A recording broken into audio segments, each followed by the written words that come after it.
Been a while since I've done a comic book review, and since a particularly big comic book just concluded, I figured it was more than enough reason for me to go out, read it, and also review it for your convenience. So yeah, Dark Knight's Metal is one of the two big storylines that DC has been pumping out for the past few months alongside the Doomsday Clock. And a lot of people, myself included, were kind of surprised by the fact that DC would have essentially two big storylines that are kind of tied into the creation of the universe itself.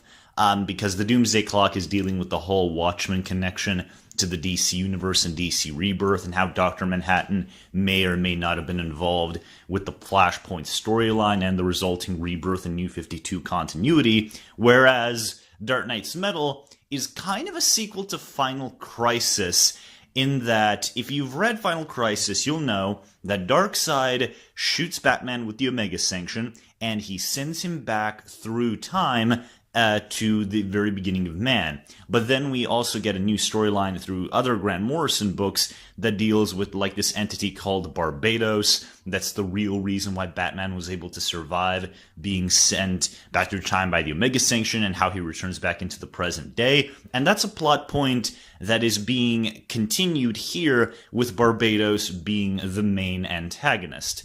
And this is a really big event in a lot of different ways, and it's possibly one of the most lore porn events I've ever seen, because Scott Snyder brings in pretty much everything he can. This is a story about the Monitors, the Anti-Monitors, even people from Neil Gaiman's Sandman series show up here, which is very rare because Gaiman has a rare right to where he can say yay or nay to a creator if he wants to use his characters. It's not like every other character where DC owns them, and so they can just insert them wherever they want or need them to be. Neil Gaiman actually owns the rights to his own characters, and he can basically tell people yes or fuck off if they want to use his characters for a story. And so that little detail kind of helps elevate the piece a bit, because the Sandman is not a guy who usually shows up for this kind of crap, and so when he does show up here, it makes the event seem a bit more of a bigger deal, because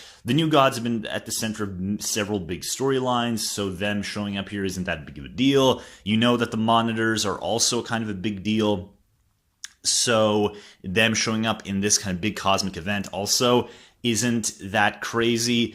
And credit where credit is due, Snyder actually does manage to reel in lots and lots of established DC lore into the storyline.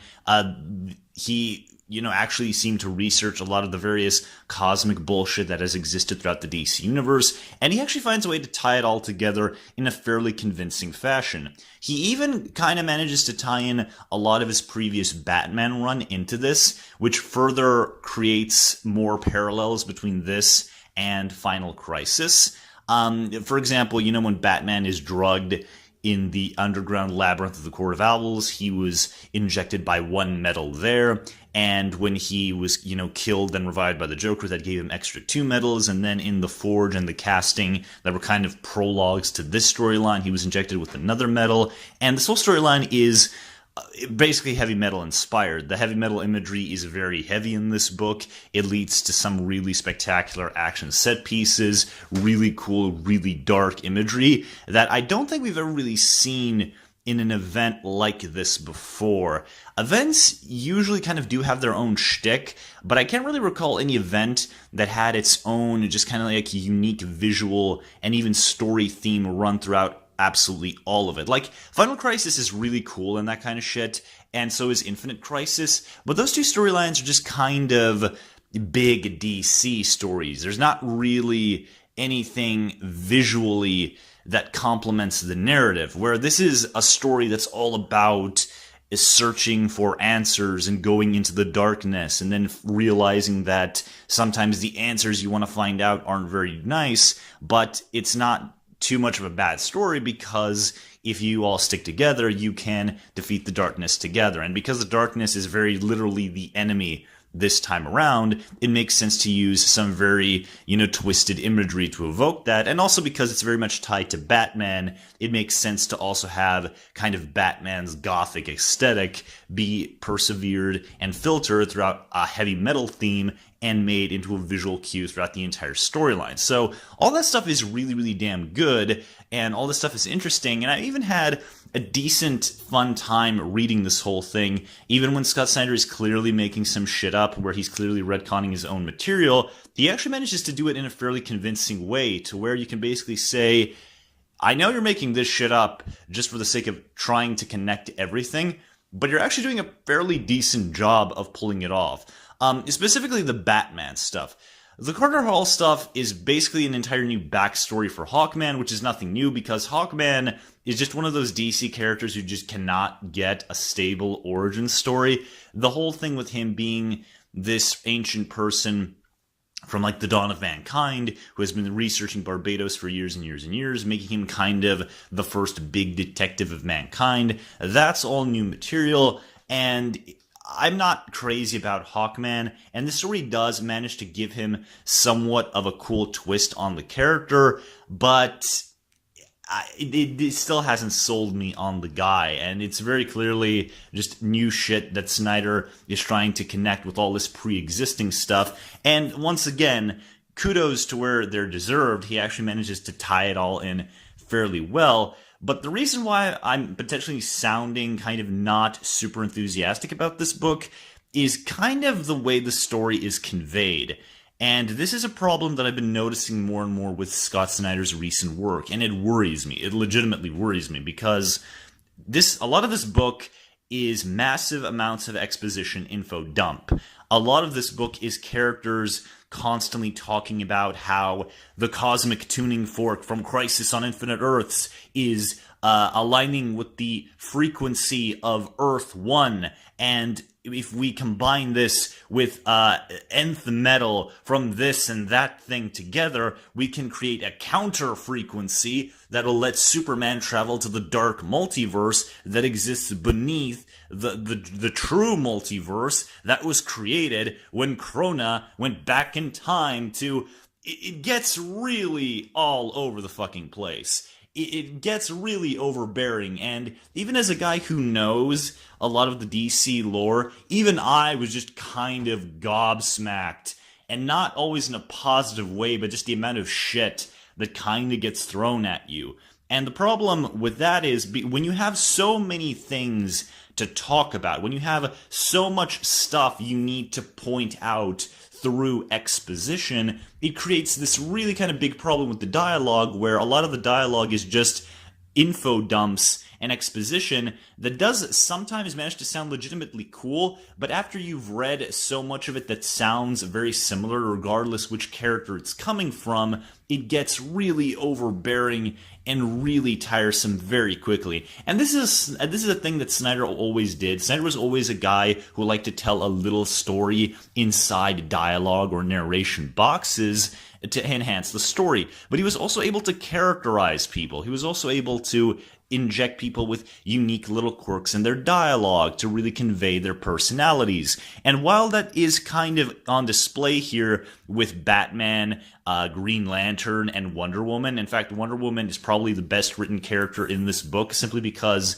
she's not just expositing info dumps all the time. She actually has a pretty significant role in the second half of the story, but other characters just kind of get lost in the shuffle, and they just kind of become exposition deliverers and not much else. And that's kind of a problem that's been going on with Snyder for the last few years, where I feel like he's focused so much on making absolutely sure that you know how cool his concept is, and he just kind of forgets that characterization is also kind of a thing. And I'm also just kind of curious by the fact that he wasn't able to maybe try to find another way to convey this stuff, maybe have narration boxes through Carter Hall's journal that explain some things, or maybe have one of the Dark Knights have some narration boxes to explain it, just so that the dialogue is not so heavy on expository info dumps. And that's kind of like the big thing that takes away from the storyline.